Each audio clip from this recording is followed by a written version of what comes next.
Hey y'all, it's your girl KV coming at you with another review. So this go around, we're adding something new to the bunch. It's a show that I've watched since season one. I'm not sure why I haven't really started reviewing it before now because it's all the way on season six.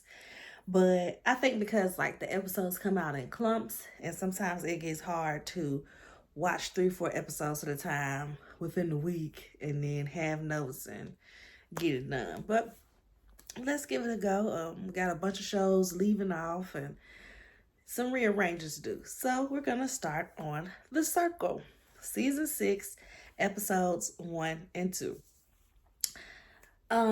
Just as any other season, we have a wide array of contestants. You know, they pick from each demographic to see how things are gonna go. So I always appreciate that about The Circle. First person we see is Kyle and his dog Deucey. Now Kyle is, hot black guy, plays basketball overseas, muscles and abs for days, just one of those cocky men. Like they know they look good, so they act like they look good. He's one of those types. His little dog is cute. Looks like a bully, a Frenchie maybe. I don't know. My dog thinks they look like one of them French bulldogs. Kyle is definitely going to be the eye candy of the season. Like I said, he plays basketball overseas, but he doesn't want to portray that he's a basketball player because everybody just assumes people play basketball, they're going to have a lot of money, yeah. So he's a basketball trainer and not a basketball player. And he is married, but he's going into The Circle single. Next contestant, we see a girl named Lauren. White girl, thinks she's like a brunette. She's an ex-gamer. Real bubbly white girl. Real bubbly. She gives me Gretchen Wiener vibes. The cute kind of quirky girl. Not really main character energy per se, but right there next to it. Sidekick energy. Next we see Miles. He is the I want to be down type of white boy. He's an AI engineer, bleach blonde hair. He said himself that he's an F boy. He do all his mannerisms like this, and son, bruh, this, and a real wanna be down type of white boy. Next, we have our first catfish of the season. It is a guy named Brandon, and he's playing a girl named Olivia. So Brandon, he is one of those super giddy gay guys. You can tell he's got a bit of self-esteem issues because he's trying to play the hot white girl. I think she's like a blonde as well.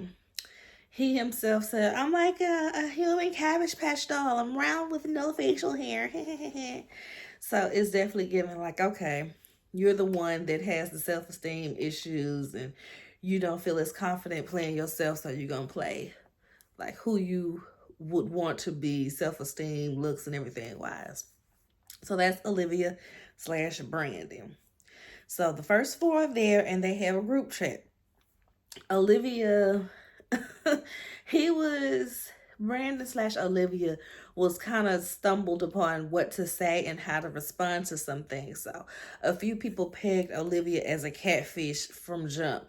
They was like, this your first Abby that you're putting up to meet us and it's a car selfie. That's basic. Her messages are basic. Like, we don't think Olivia is who she says she is. I was like, dang, right out the gate. So next we meet the next batch of contestants. We've got Cassie. She is a real country little white girl. She cracks me up. She's probably amongst my favorite, if not my favorite. Cassie, I don't know if y'all heard the song Buckle Bunny by Tanner Adele, the little black girl that does country. She was on Beyonce album.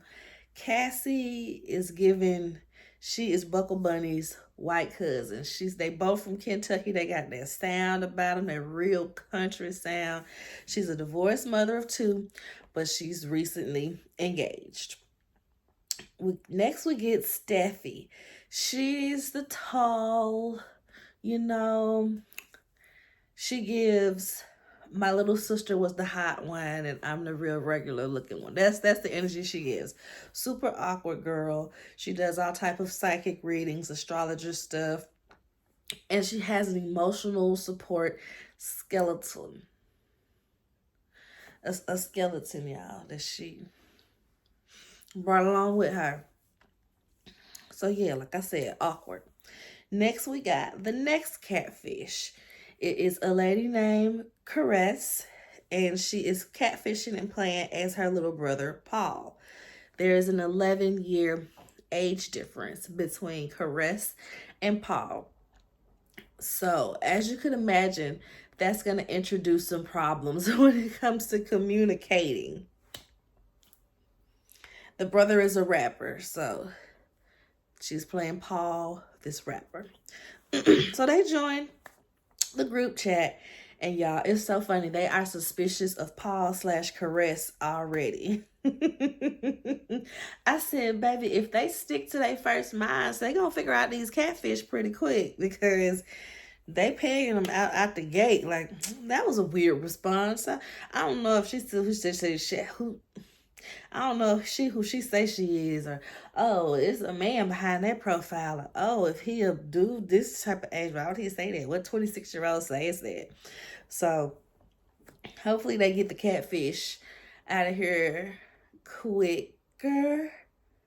Is that petty of me to want the catfishers out? Because sometimes, not in this case, sometimes the catfish people do be playing, playing the game well and still have reason to deserve the money and stuff. But I just be like, you ain't real because you ain't playing yourself, so you don't deserve the money.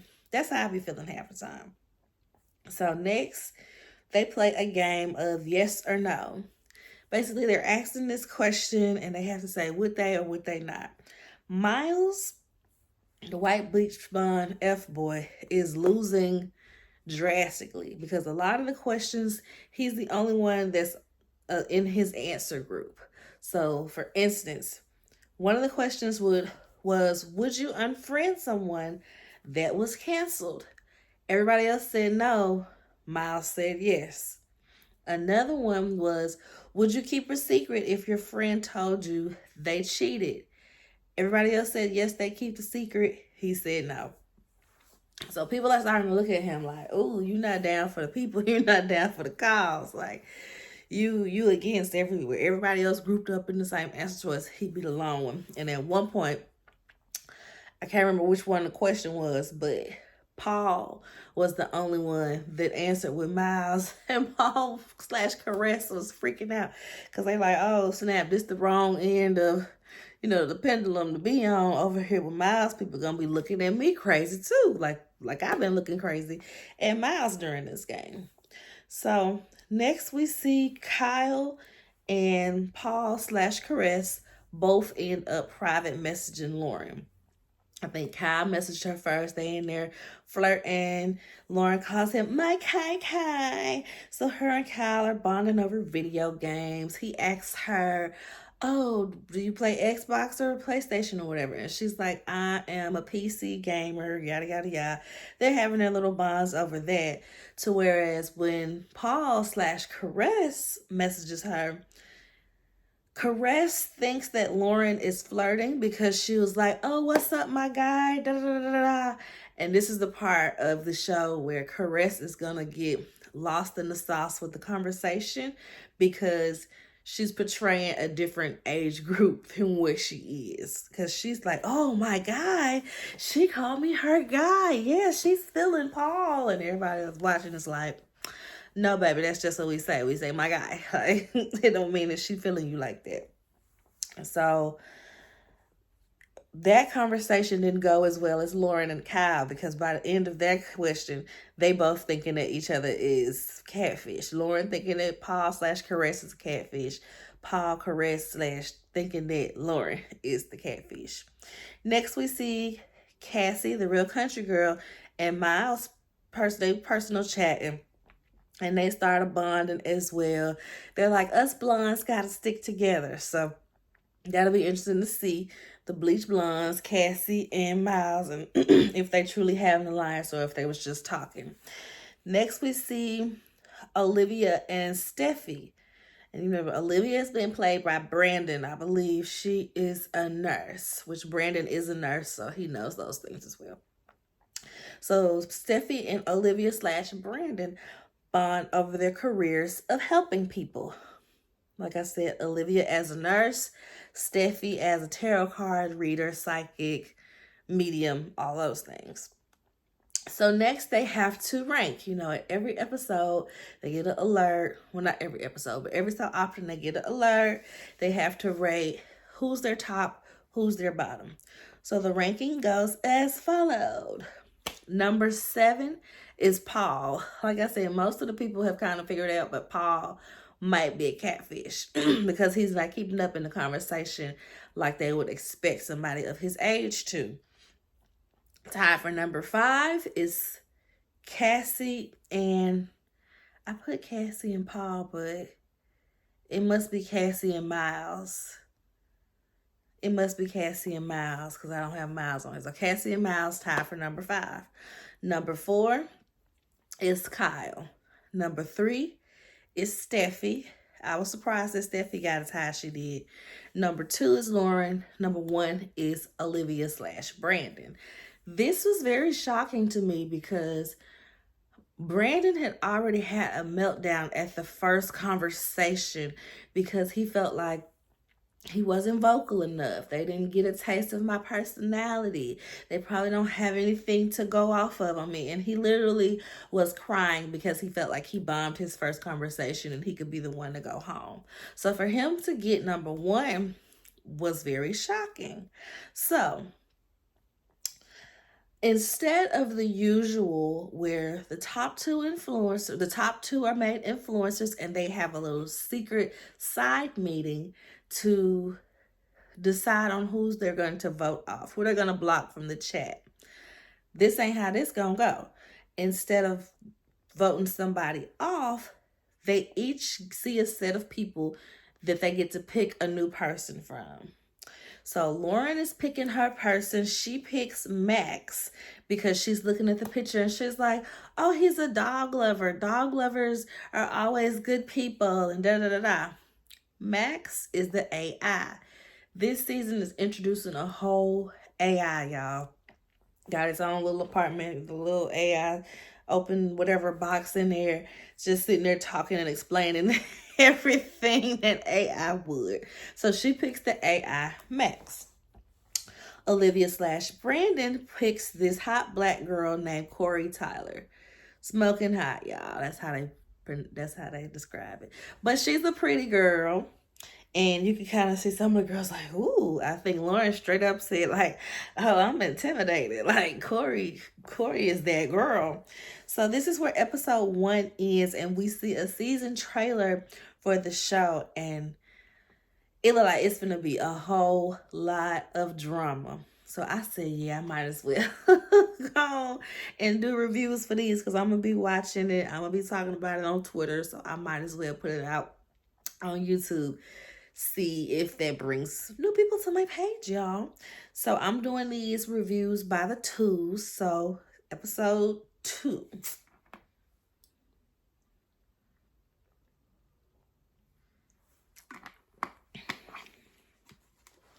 So episode 2 starts with them winding down and they get the alert that they're going to have new people. We meet Corey Tyler. She used to dance for the Lakers. She, like I said, she's cute, great body. She's single. Then we meet Max, the AI chatbot. He mentioned how, he picked a dog pic for his profile pic because, what's the word?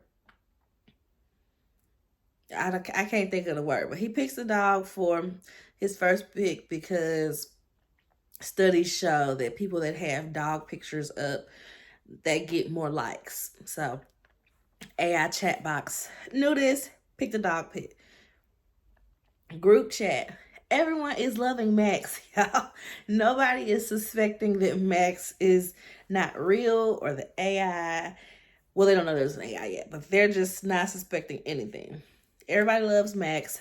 Everybody thinks QT is so hot because that's what Corey Tyler goes by. QT. Corey Tyler, QT. They're seeing her picture. In her picture, she's got on, like, I think some Lakers short, a little cut off top, and she's holding the basketball. Olivia sounds so dumb. I love your ball. They're like, I love your ball. See, that's why we know you're not who you are. It's bedtime. Everybody going to sleep, but Max is still up because he's AI and he's analyzing the gameplay, getting himself ready for the next day. Next, we see that Steffi thinks Olivia is a dude. Like I said, yeah, people have already suspected that because she's not responding as somebody in her demographic would respond. Lauren and Max, the chat box, they form a little bestie alliance because Lauren is like, hey, I'm the one that brought you in. I'm the one that picked you. I'm so glad I did. Great choice. You seem like a great person. Yada, yada, yada. Let's stick together. Cool. Olivia and QT, they have a chat, and then they end up adding Cassie because they're on some girls rule type stuff. They trying to form an all-female alliance. And what cracked me up about this, like I said, it's Olivia, QT, and Cassie. At no moment did they add Steffi or anybody asked to add Steffi. So that was interesting to me because I'm like, dang, they already not including her with the girls. So that was kind of messed up in the grand scheme of things. Next, we see Paul/Caress group chats, the guys, Miles, Max, and Kyle. So, of course, they're forming their alliance. They said they feel like they see the girls forming an alliance, so they're going to form their alliance, the bro code. Max, the AI bot, he's a little suspicious of this because he's like, one, Lauren was the #1 influencer, and she picked me to come into the game. I can't go against her trying to make an all guys alliance, and this alliance thing is all divisive. But of course, Max the chat box has to play the game, so he says something ambiguous enough to be like, yeah, go team, go, you know. So Steffi starts a group chat with everyone. She takes them through a guided yoga session. Everyone is in their apartments doing this yoga except for Miles. Miles is like, I've broke my back in the past. How's she going to assume everybody could just do yoga? So he's sitting on his couch watching the chat as everybody else is doing this guided yoga with her. She then offers Max and Corey, QT, a horoscope reading. Asks them what's their sign. Gives them a little horoscope reading. Some of the people are just kind of like, I mean, she didn't give us no reading, and who said we went into the she into horoscope like that? You know, people gonna always be super opinionated about these things.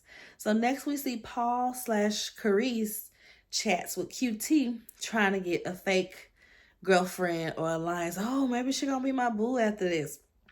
Paul is asking QT who she's feeling.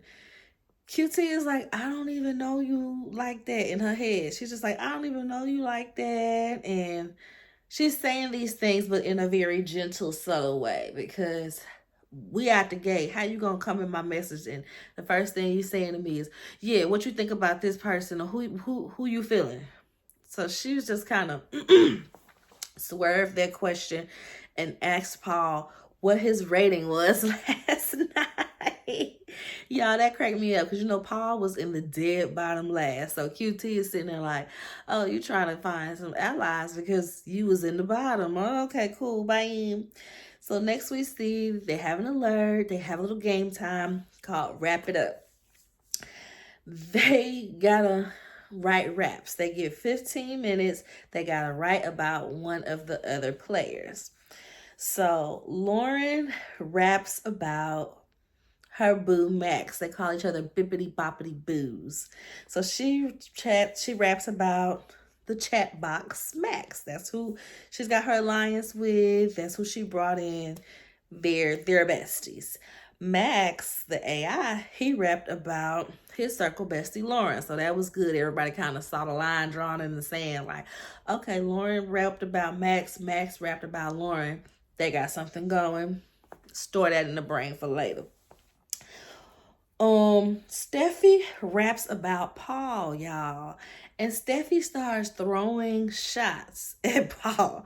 It was so random. Like, I get you think he is a catfish or whatever, but it was just real random. She was saying stuff like, oh, I bet you the type that leave them on red, and it seems like you got a big disguise. Who are you really? Just all this stuff basically alluding to Paul ain't who they say it is. And I mean, she right. She right. It's just nobody was expecting her to come out the gate swinging like that. But there's always one person, at least one person that gets negative when they do their little rap challenge. So next we see Paul. Paul, Caress don't be helping herself in this catfishing situation. So Paul / Caress raps about upholding the bro code and how Kyle is his bro and how they were in the bottom and they got to turn it around and this, that, and the third. Kyle is taken aback by this because he like, we ain't even have that type of conversation like you think that we had for you to get out here in front of everybody and shout about our alliance from the top of the roof, because it really wasn't that. Kyle truly wasn't feeling Paul because just like with QT, you coming in too strong, you trying to get information off of people, but you're not giving no information about what you think or about yourself. So everybody's looking at you funny, Paul / Caress. QT raps about Miles. It was whack, but you know, cute, trying to form a little bond. Miles raps about QT. It was cute. I ain't gonna lie, I wasn't expecting, you know, little white Miles to rap about QT and for it to be kind of cute. It was my favorite rap. He says how he waiting on a DM and you single as a Pringle, because she got in her profile, single as a Pringle. He's like, so you single as a Pringle, what flavor you be? And just kind of just cute. She called him Water Gun Kelly. Because he do kind of look like Machine Gun Kelly. So she calls him Water Gun Kelly. And his little nickname for himself is Young Poppy Fuego. So when they were having their little chat and they were getting all close, she called herself, well, I guess I'm Young Mommy Fuego. So they called each other Young Poppy Fuego, Young Mommy Fuego, back and forth. So people see that there's an alliance there as well. Next, we see Paul personal chats Kyle again. And Paul is just kind of taken aback. Paul / Caress is taken aback that Steffi came for him like that. Can you believe Steffi did me like that? What do you think about the girls? I can't believe she did that. Kyle is trying to subtly tell him, like, chill on telling everybody about our alliance, because I ain't really that type of you. I don't know about you, bro. But Kyle is, you know, on the slick, trying to let him know, chill on that. I don't think he got his message across, but you know, that's his intention. So that's what he would like to say, but he's not trying to make an enemy in the game, of course. So they have an alert at the end of the episode, and the alert tells them that not everyone in this chat is human. There is an AI here. So now everyone is speculating who the AI could be. And that is where episode 2 ends. So I'm about to do another video doing 3 and 4.